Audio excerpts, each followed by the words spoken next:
the collab of all collabs, all of these awesome red pill guys, and right wing, I guess, influencers, if you want to call them that as well. This was the ultimate collaboration with Clav, Justin Waller, Sneako, Tristan, Myron, Nick, and Andrew Tate, and Fresh, who has been cut off. But, shout out to Fresh for setting up this whole club situation. But it was so cool because I listened to all these guys. I watched Sneako. I love Nick and Myron. I have a lot of respect for Andrew Tate. Andrew Tate, I think, is the number one biggest influence that has allowed me to kind of steer to focusing on my faith and my work ethic into content creation. And he was the first person that I've seen online that was an advocate for truth and not to do dumb, silly TikTok brain content to try to appeal to the demographics. Like right now we live in the age like Kai Cenat. I know he's doing his fashion thing right now, but people like Speed and Mr. Beast, where it's entertainment based rather than value, truth seeking content.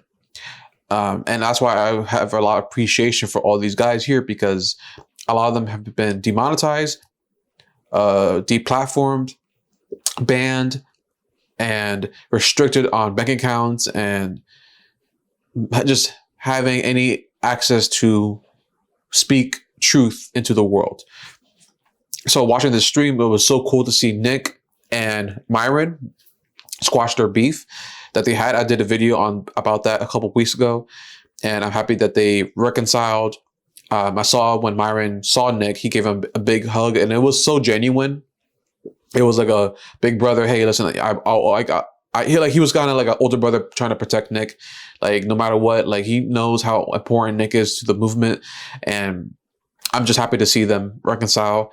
Seeing Sneako and Andrew Tate reconcile as well, having, even though Sneako, yes, he was a bit like talking about certain things that didn't need to be truly addressed at that moment. Like, bro, just go with the vibes, just enjoy the atmosphere around these guys. We don't really need to get to serious topics, but that's how Sneako is. Sneako is very much a person, and this is not a diss on Sneako, but Sneako is a person that likes to be told that he's right and likes to be proven wrong, because he's always in debate mode. That's a part of his character. And I don't know if it's, people say it's ego, but that's who Sneako is. He is very confrontational, which I'm the same way too. I'm very confrontational too, but sometimes it's a time and place for certain things, right?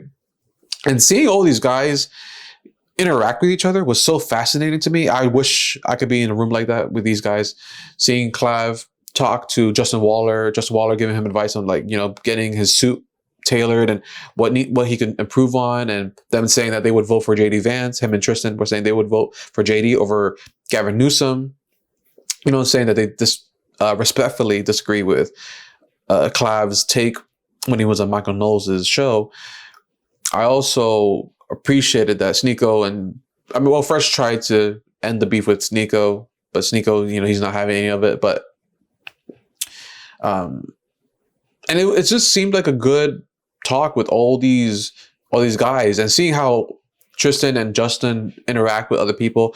And Andrew was like sitting in the same spot most of the time, and seeing how he like talks, and he's very much and I noticed him and Nick, how they interacted was so fascinating to me. Like when Sneako and Nick went to Kanye West in Spain, they were very quiet. They do his thing, and Nick kind of had the same way of speaking, just like how he did back. Like his mannerism, he was very respectful, very polite. He was very quiet but observant. And Andrew, someone that takes command of the room and very welcoming as well. And I liked, there was a part where Tristan apologized to Nick and said, I just want to apologize for my ignorance and not knowing who you were, things of that nature. And Nick apologized too. And because I guess Nick said that, the Tates basically got their success because of they were doing free cams, what's it called? Basically an OnlyFans agency, basically.